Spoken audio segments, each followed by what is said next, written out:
In the mornings of the 14th century, it is not the whisper of prayers that echoes most loudly in the royal palaces, but the clang of iron. First, the storerooms are opened.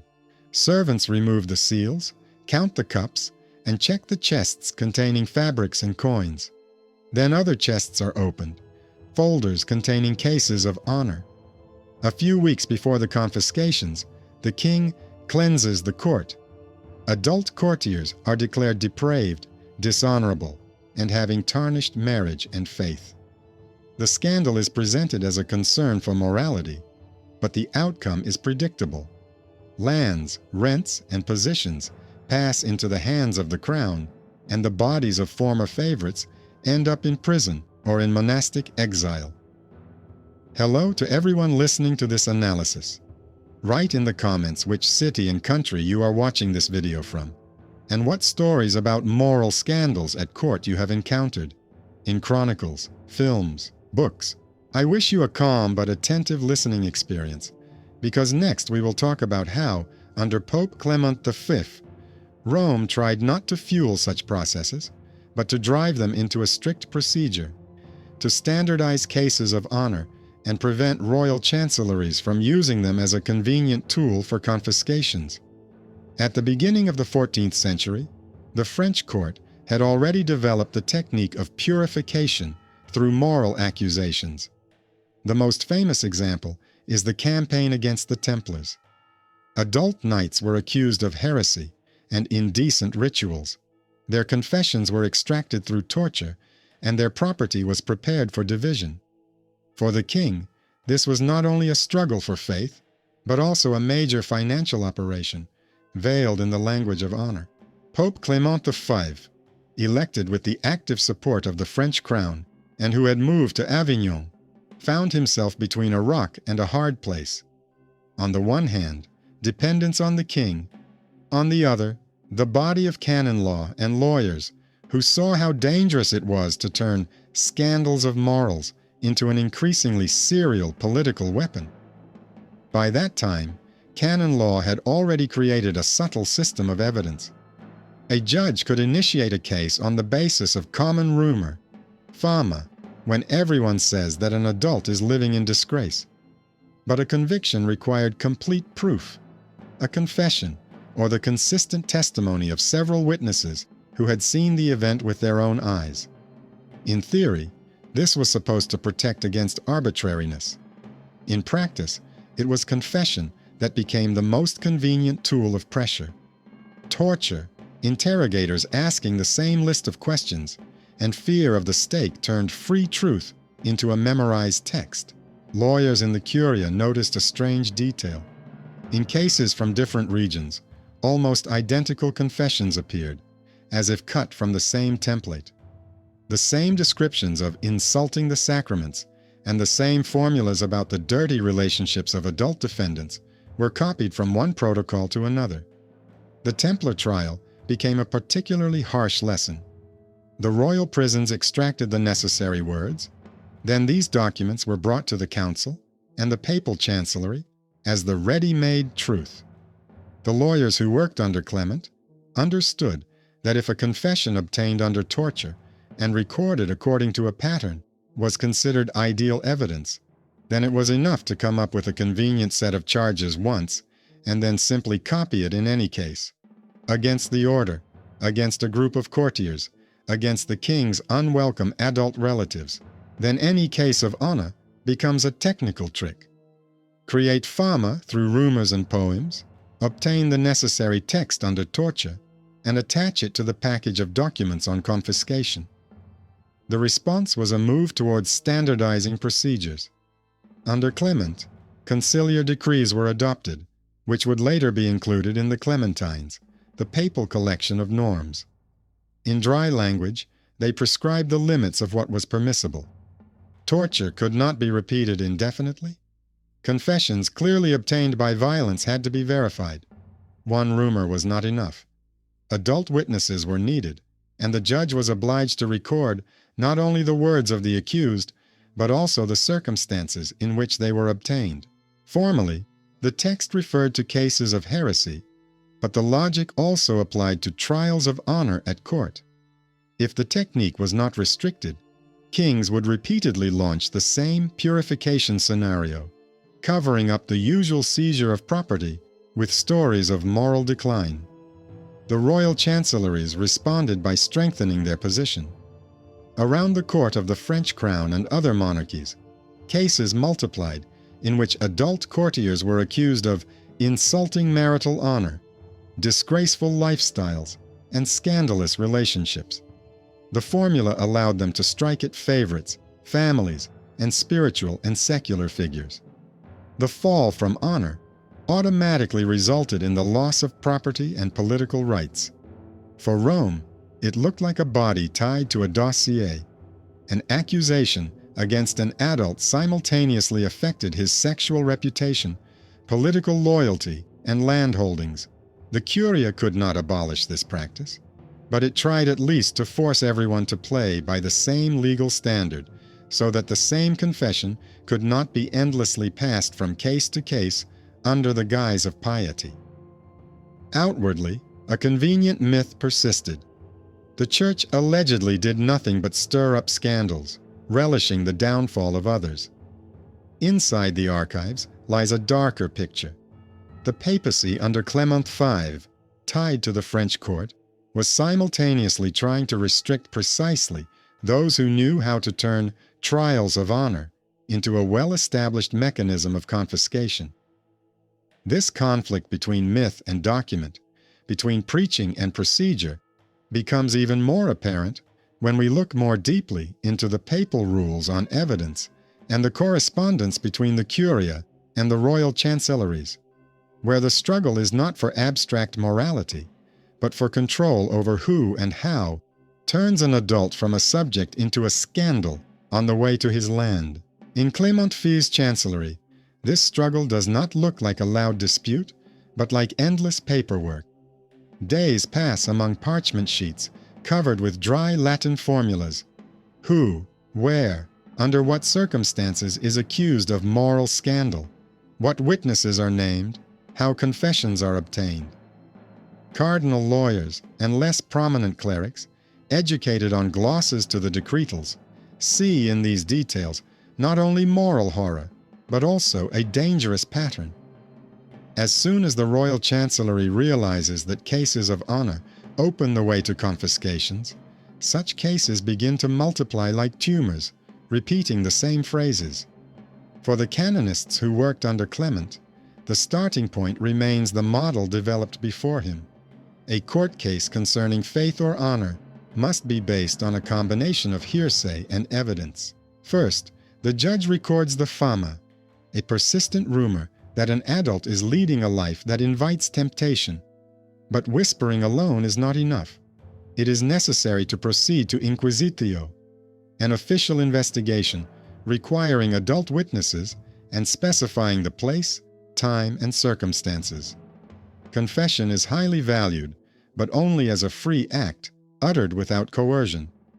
On paper, everything looks delicate. In real royal prisons and castle dungeons, between this ideal and practice lie racks, shackles, and threats.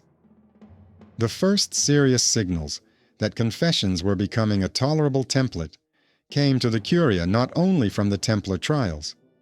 Local cases of honor among the courts of bishops and lords surfaced in the files. Groups of adults were accused of abominations, desecration of marriage, and breaking their vows. And each time, the protocols from different places turn out to be surprisingly similar. Lawyers find in them the same sequences of phrases, the same lists of sins, the same sequence of questions. It seems as if the interrogators are looking at the same cheat sheet, simply substituting new names and titles. The answer lies in the papal rules on evidence, prepared under Clement and confirmed at a council in central France. They formulate several principles that sound fragile today, but were almost revolutionary in the context of the era. First, a confession obtained under torture cannot be considered absolute proof without additional confirmation. Lawyers are instructed to check whether the accused is simply repeating formulas suggested to him under pressure, and to require him to reproduce details that cannot be known without actual participation. Second, it is forbidden to repeatedly put an adult on the rack.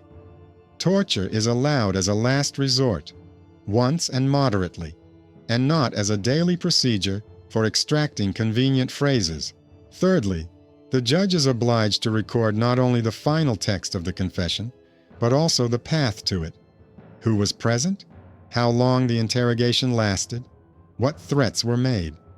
For royal lawyers, accustomed to seeing the trial of honor as a controllable tool, this intervention looks like an attempt to tie their hands. The French Chancellery continues to act as before. First, the necessary formulas are obtained in the internal prison. Then, they are brought to the episcopal court or the cathedral as a fait accompli.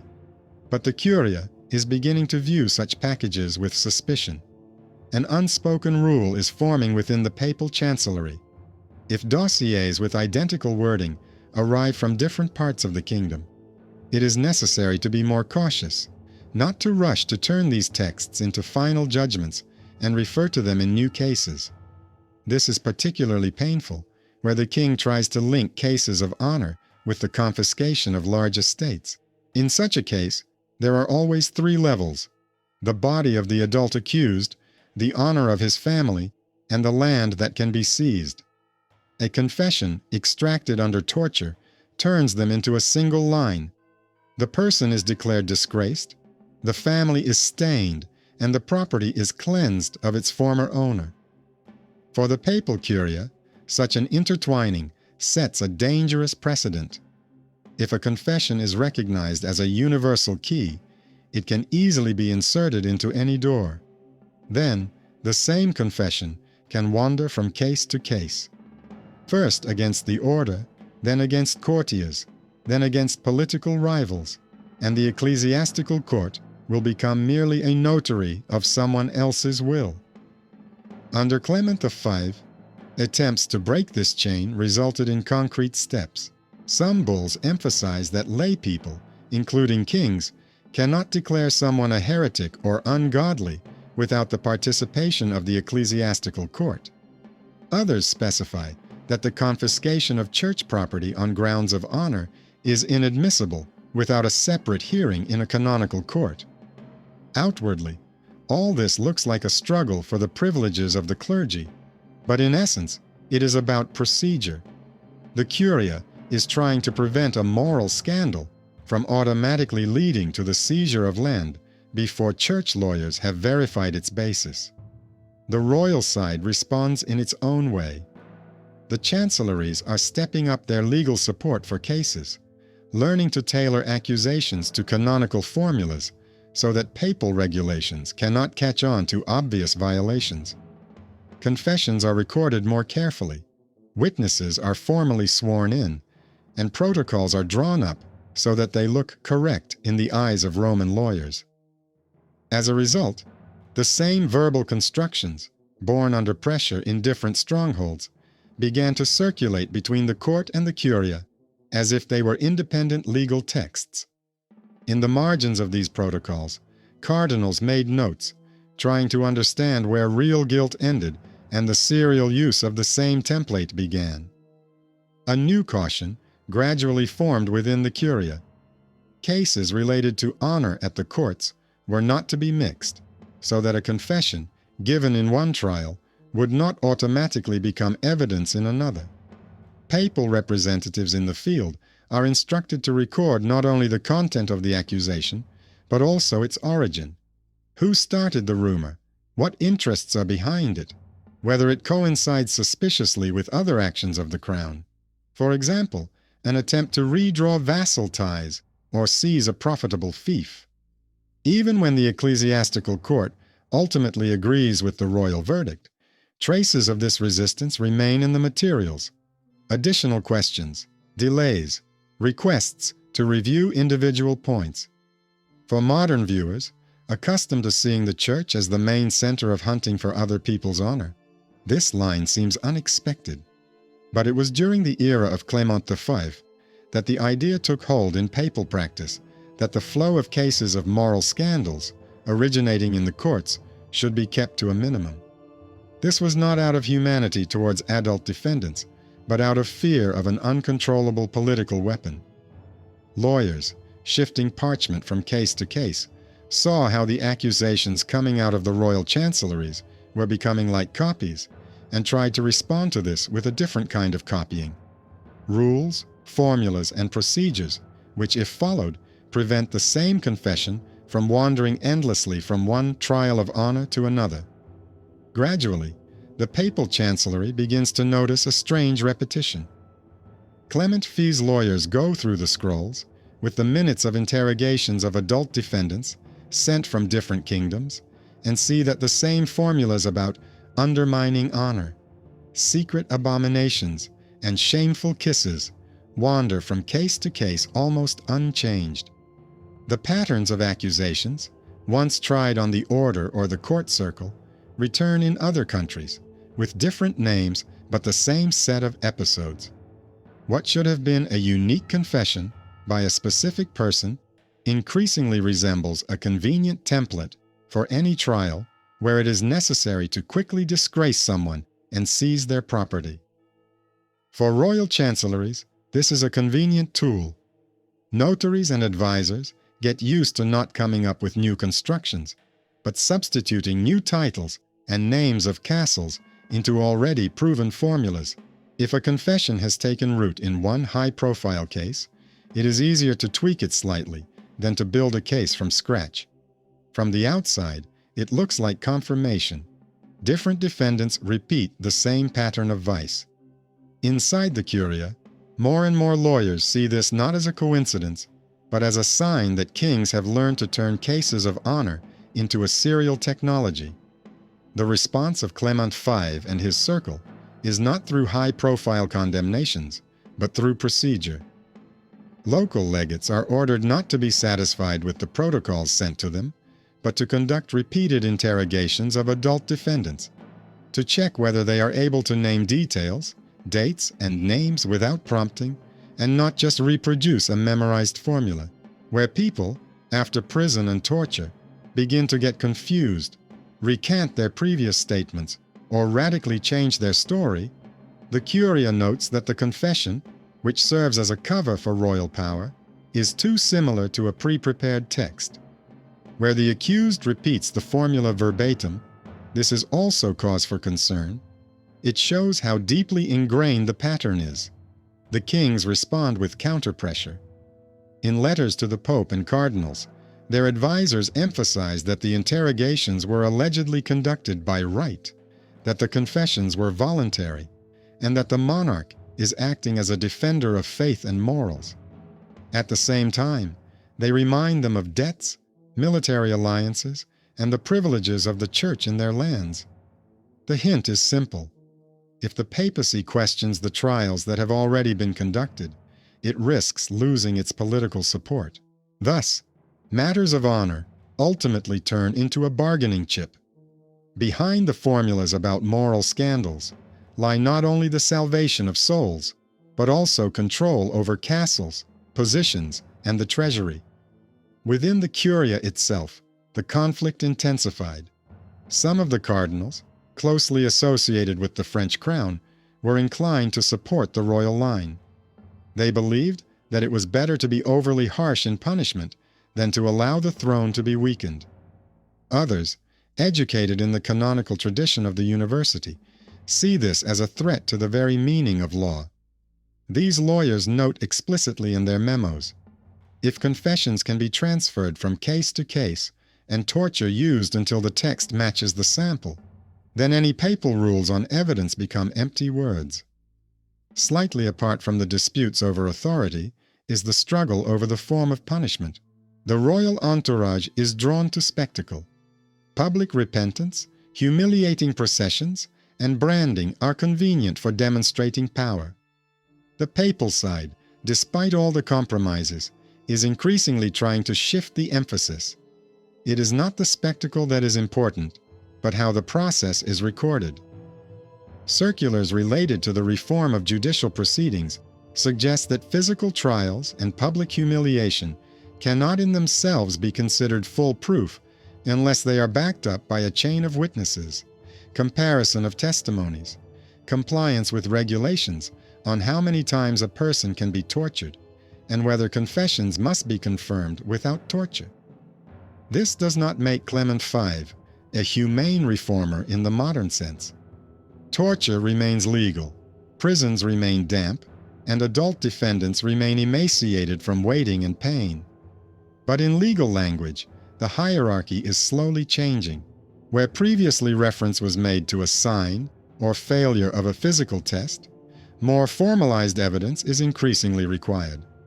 In the protocols, alongside confessions, there are notes on compliance with or violation of regulations, a proviso that one confession cannot automatically be transferred to another case without reconsideration. Thus, under heavy pressure from the court, another line began to emerge in papal documents, an attempt not to stir up scandals, but to drive them into a rigid procedural framework so that the royal chancellery could not endlessly use the same confession as a universal key to any enemy. Gradually, the attempt to drive scandals into the framework of procedure turned into a separate layer of work for the Curia.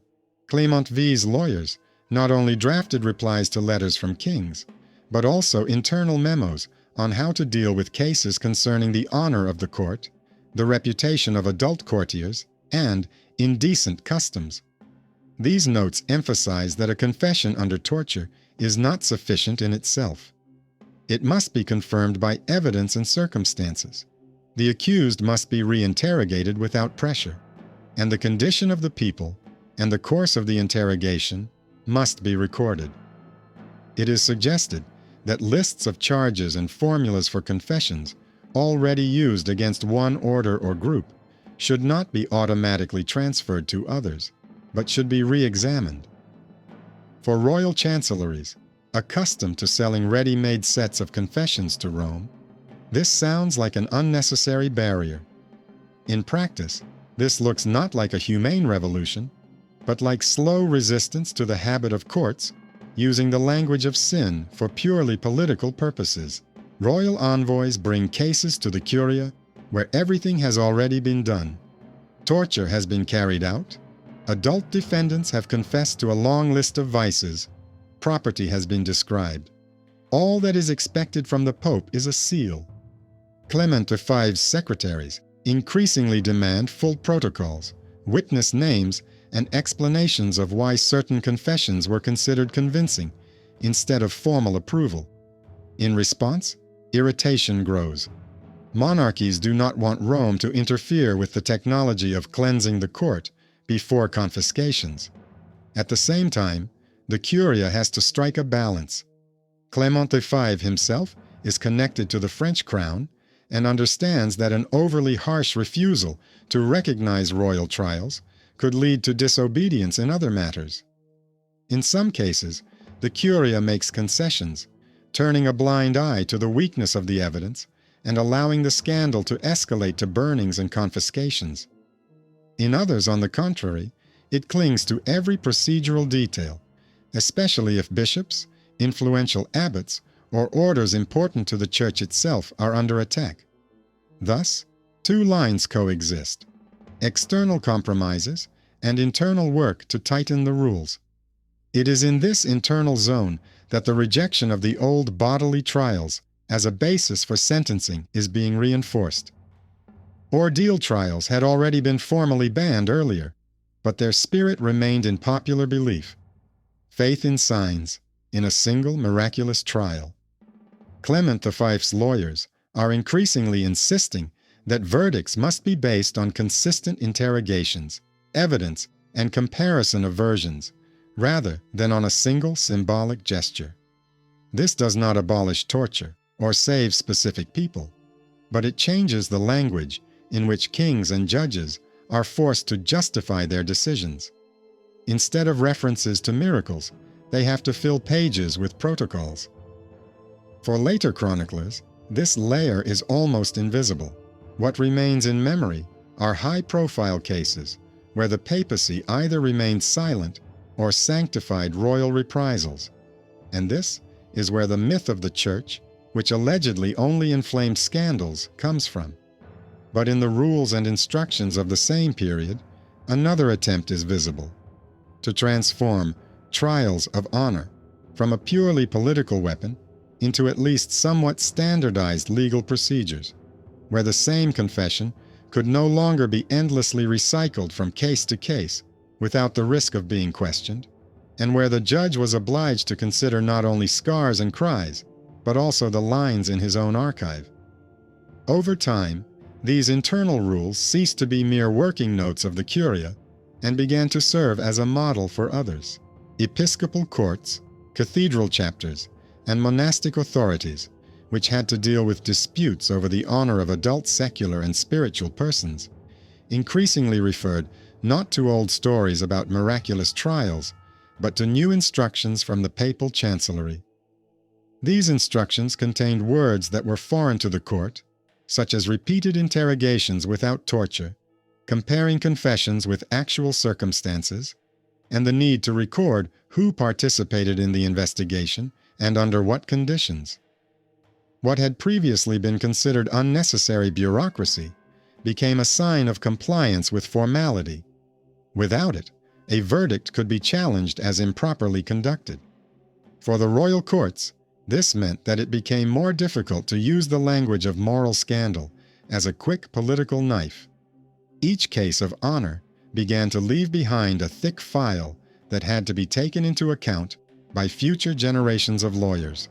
This became particularly noticeable when the same royal chancelleries were forced by pressure from Rome to review certain high-profile cases. Where previously a series of exemplary executions and confiscations had been sufficient, papal representatives now demanded a review. They requested copies of the protocols, inquired whether confessions obtained in different places were repeated word for word, and ascertained whether the same testimony had been used against several groups of defendants at once. Several cases that seemed to be closed were unexpectedly returned to the table, causing the fury of the court lawyers.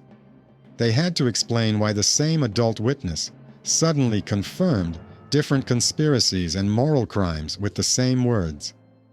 Even if the verdicts ultimately remained in force, the process of confirming them became slower and more difficult, and the scope for arbitrary political spectacle narrowed.